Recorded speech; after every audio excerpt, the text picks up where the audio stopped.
and couldn't come a moment too soon. A couple guys in the locker room, someone asked Eric Weddle, is the bye week coming at the right time? And he laughed and said, what do you think? It certainly is here. The Ravens on a 4-game losing streak. We're going around the country talking all things football all week long. This guy covers all things NFL, not just in this country, but also north of the border in Toronto, in Canada, his native land. He is Sean Tomlinson from Bleacher Report. You can follow his journey out on Twitter at Sean G. Tomlinson. Thousands do, and that's the G in the middle of an S-E-A-N Tomlinson, like Ladanian. And Sean, what's going on? First off, how are things in Toronto after the collapse of the Blue Jays there? Yeah, it's been a bit now. So the initial disappointment has faded off. I guess call me the glass half full guy if you want, but I'll put it this way: if you had told me in the winter of 2014 that the baseball team I support was going to go to the ALCS 2 straight years, I would be overjoyed about that. I think sometimes we need to step back and have some perspective. Obviously, eventually you want to take that next step, but the margin for error is razor thin. You tip your hat to a Cleveland Indians team that has terrific pitching. And the concern now heading into the winter is obviously it's going to be a new team coming next spring. Batista, Edwin, etc. But it's been a lot of fun and a heck of a ride. Well, I would say your optimism about it's wonderful. I'm trying to convince the people here that Joe Flacco really did win a Super Bowl, and that John Harbaugh really did win a Super Bowl, and that Ozzy's really won 2 of them. I think sometimes the fans don't take all this stuff into perspective. But for the Ravens, I've had 2 trips up and down I-95 now, back-to-back weekends. The Giants, the Jets, nothing special at all about either one of those teams, except that they beat the Ravens, and I don't want to say handily, but when you get 6 yards of rushing, when your quarterback's throwing a couple of interceptions, when you've got 7 or now maybe 8 guys injured that are all starting players, it adds up. And the Ravens haven't won a game in a month, and we're not feeling good about that around here, Sean. Yeah, I don't blame you at all. It goes not at all to rub this in as a Jays fan, but you go from that wild card game baseball to losing 4 straight. But let me, I'll give you some water from my optimism glass again for a second here. You are. That's why you're here, Sean. Yes, I am the eternal light, I suppose. This is a division the Ravens are in that nobody really seems to want to win right now as we approach midseason. It's the Steelers, of course, are. Big Ben's banged up now. Wendy Jones had a quality game Sunday, but still, the Ravens are only a game back in the loss column. There's still a lot to feel good about, despite the recent losses. Well, you're not out of it. I mean, that's just it, right? Yeah. However, to me, it's a team, and specifically an offense that is still searching for an identity, and it gets late real early in the NFL, and you don't want to be doing that heading into, again, as we're here at midseason. A few weeks ago, which led to Mark Trestman's firing, there was a talk of, we need to take advantage of Flacco's arm, deep ball. That has to happen. The connection with Mike Wallace isn't there. Well, that's turned around. Mike Wallace, 120 yards Sunday. That connect is coming up, but now it goes the opposite direction, where there's just an utter lack of a running game. When you have Terrence West, who has been a promising story, resurrecting his career, has 10 yards and 8 carries, and really didn't get much of an opportunity against the Jets.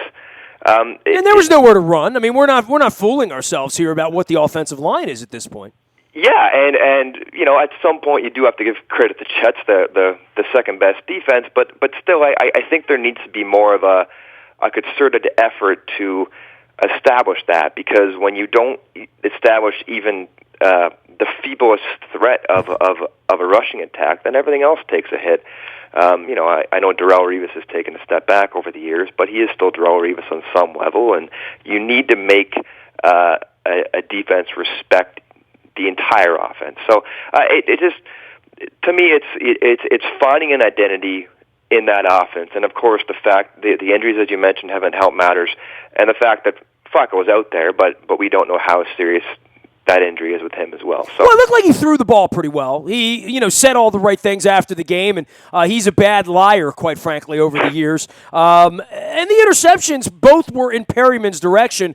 I got to tell you, there was a lot of head hanging from Bashad Perryman in the locker room after the game. The media saw it, teammates saw it. He's now not a bust, but I've given him the B and the U so far. I mean, He's got a long way to go to be a first-round receiver, and more than that, to get the confidence level that when Flacco throws in the ball, he's at least going to look for it. Yeah, he's really doing nothing to battle the sort of stereotype that we see every March and April during the pre-draft period of the guy who is an athlete and blazing wickedly fast. But can he run precise routes? Does he understand the craft of being an NFL receiver?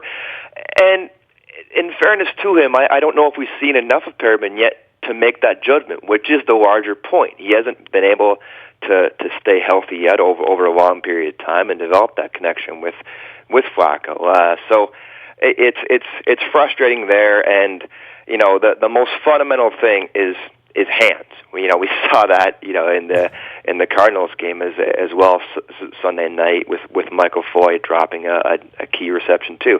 You got to catch the ball. That's the job.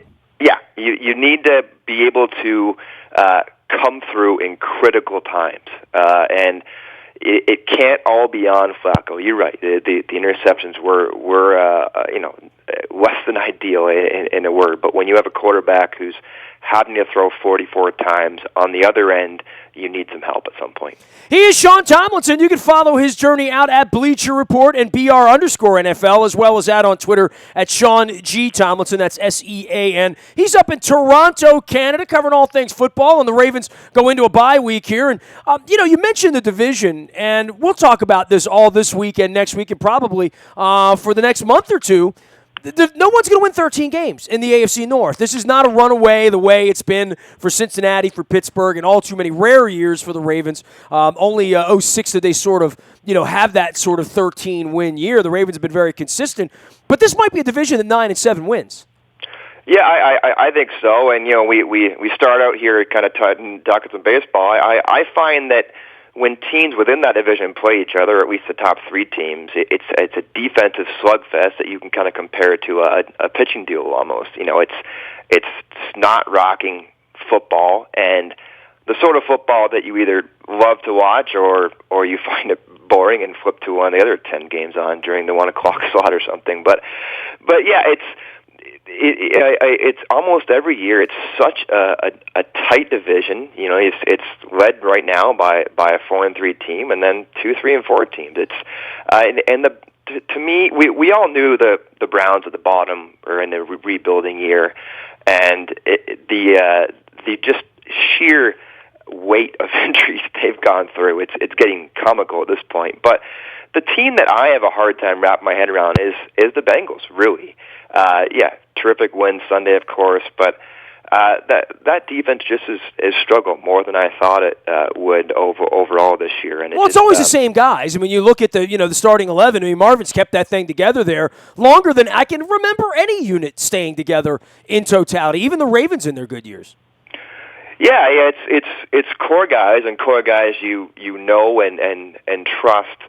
It's a great pass rush as well, certainly.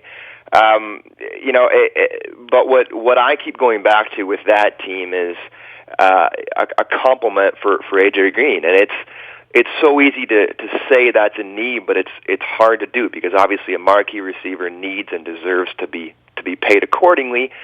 And then in the salary cap era, it's hard to get that nice secondary option beside him. And in the off season, the Bengals, of course, lost two of them in Sanu and Marvin Jones, who's now doing terrific in Detroit. So that's what I see them lacking, really.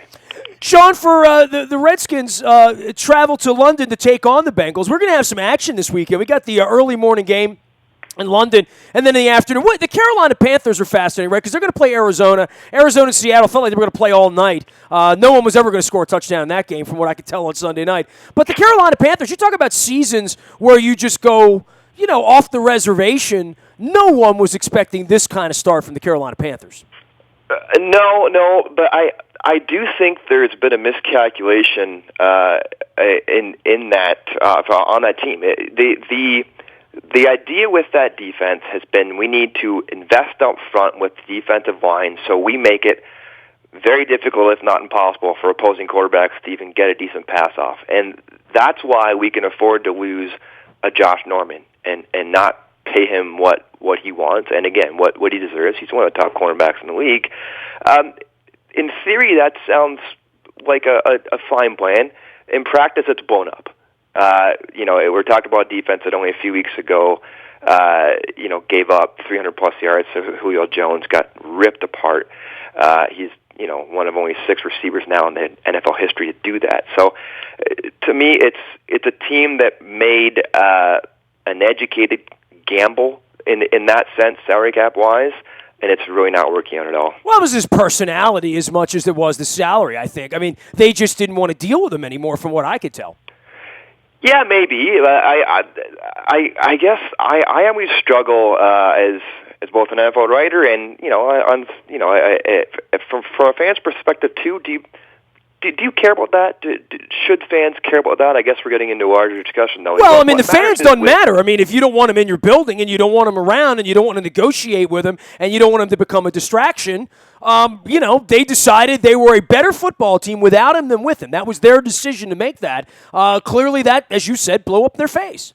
Yeah, that's fair. You're right.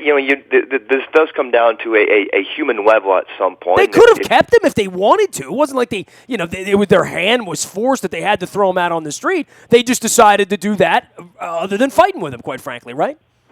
Yeah, to an extent. I mean, they were up against it a bit with the cap. Obviously, whenever you have a quarterback of Cam Newton's caliber that demands that anchor of a contract, you have to manage your other pieces creatively. But could they have found the space? Yeah, they could have. But I think it was a combination of the two things we're talking about: the money plus, the personality. But I mean, I think if you're winning games and you're going to the Super Bowl, you need to find a way to look past that. Because let's face it, Josh Norman is not the first or last cornerback to have a personality. It's a sort of position where you're isolated, and it breeds that kind of character, if you will. It sure does. Sean Tomlinson joining us here from Bleacher Report, north of the border, up in Toronto.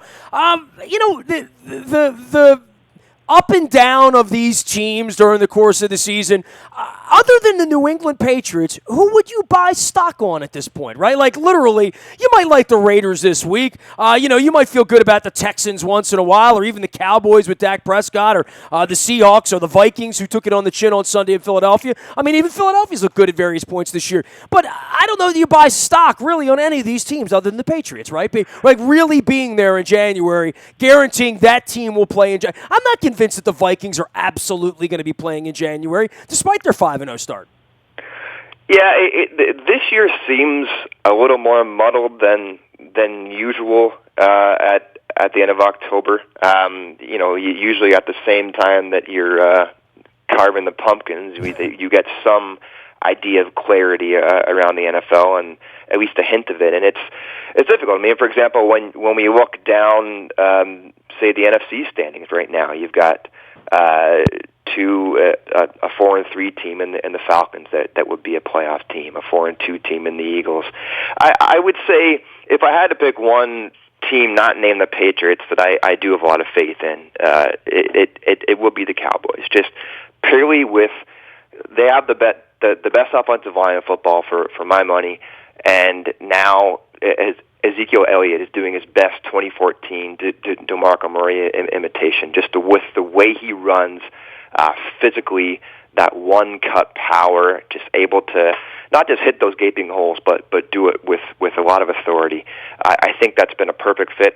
And, of course, Prescott. They have the best problem you can ever ask for, which is an abundance of quarterbacks. If Tony Romo is healthy, Romo's going to be a great backup quarterback. Because you can't bench Prescott. It just can't happen. Well, we'll have to ask Jerry Jones about that later on. Boy, Seattle, I love defense. I love teams that play defense because it usually doesn't take a time off. they can't score, right? I mean, I don't know how far they'll go, and I don't know how that tie on Sunday night for them, for Arizona, how that's going to bode well for them once you get to tiebreaker mode. It's probably going to look more like a loss by the end of the year for both of those teams. But they are the cream of the crop in that division. I mean, the 49ers aren't coming to get anybody, and the Rams have certainly leveled out a little bit. But the Seahawks, offensively, no Marshawn Lynch changes everything, doesn't it?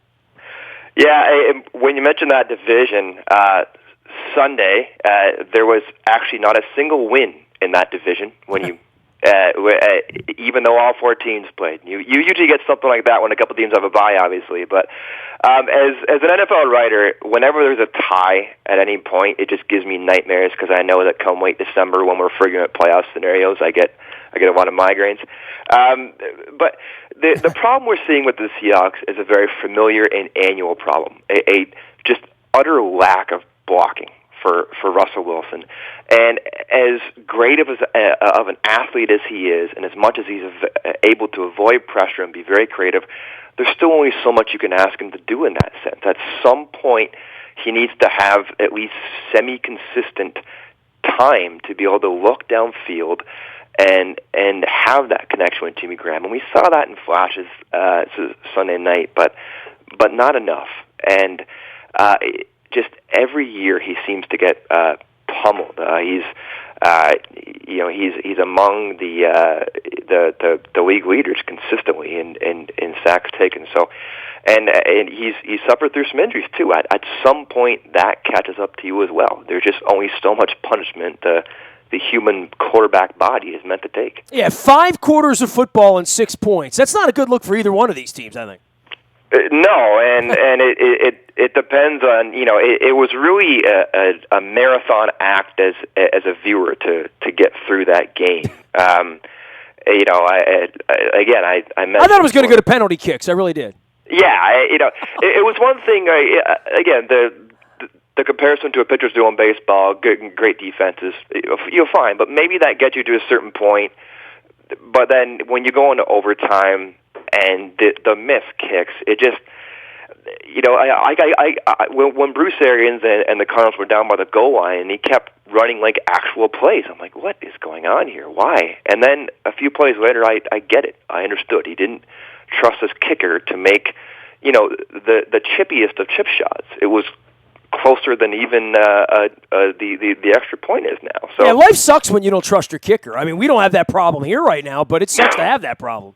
But beyond that, though, it's one thing for Arians because Catanzaro isn't exactly accurate, of course. Steven Hauschka is the 4th most accurate kicker in NFL history as we speak right now. Former Raven. Yeah, yes. And, I do think, not to pile on too much here, I do think there is something. The kicker is, it's always fascinating me, the kicker position. It's so isolated mentally. For anybody who's ever stood over a 5-foot putt and starts to shake or something, I think that would be the only way us normal humans can identify with that sort of moment, that kind of case of the yips. And that maybe is what's going on there. The Hauschka kick that tied it, he duffed that too, and it was a wobbly ball. So it was just a weird game, and one of the few games that's ever in NFL history ended in a 6-6 tie. Hey, by the way, Buck Showalter had the yips up in Toronto about a month ago, right? I mean, you guys were living on that for a little while. I know you're a baseball guy. I know you're watching this Cubs-Indians thing. A month later, any explanation on the Showalter thing? I mean, you're welcome, by the way.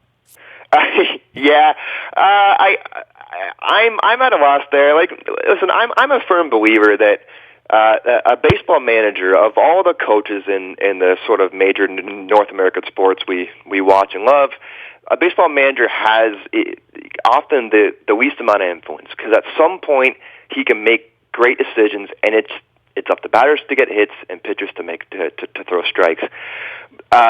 So who knows? Maybe you put Britton in there, and he still gives up a few hits. He still gives up a home run. But I think you could live with that better than Ubaldo Jimenez doing exactly. That There's a much lesser chance, though. I mean, if you still lose, then so be it. You shrug your shoulders and you go into the winter saying we gave it our best shot. But as a Blue Jays fan, I can only imagine if Gibbons was in the same position, didn't put Asuna in there, I wouldn't have any hair right now. It just it was a baffling thing. It was sort of an old school manager thing to wait for the opportunity for a save that never came. Yeah, absolutely. Sean Tomlinson can be followed at Sean G. Tomlinson out on Twitter, as well as out at Bleacher Report, where he covers the National Football League. We got a bye around here. We can't lose this weekend, Sean, so I'm feeling good about things. We're going to hang on for that Pittsburgh game, end of next week, try to get healthy. We'll check back in with you again later in the season, man. Thanks for having me on. You got it. Sean Tomlinson from north of the border in Toronto, Canada. Sean, that's SEANG Tomlinson, like Ladanian. You can find me out in the Buy a Toyota Audio Vault 24 hours a day from anywhere in the world on your mobile device by downloading the TuneIn Radio app. We come in crystal clear. The morning newspaper ships to your email inbox at 7 a.m. each and every morning, and that is powered up by Planet Fitness and PlanetFitness.com. And last but never least, breaking news happens first on the WNST Tech Service. That is brought to you by Coons Ford of Security Boulevard. Dennis Kolatzis, loan me a car so I could drive to New Jersey on Sunday in style. Big appreciation for Coons Ford in sponsoring our tech service as well. And he will be here on Thursday driving you home from 3 until 5. It is the SSV on WNST. Nasty at WNST.net is my email. I am a very available individual. Twitter, Facebook, LinkedIn, Snapchat, Instagram, streaming live on Facebook Live, as well as on our YouTube, WNSTV channel. And we're at Buffalo Wild Wings every Monday night at Owings Mills doing the best seat in the house competition, as well as our Blazing Wing Eating Challenge. Come on out and join us for Monday Night Football. Monday. We are WNST.net, AM 1570 and WNST Towson, Baltimore, and we never stop talking Baltimore sports.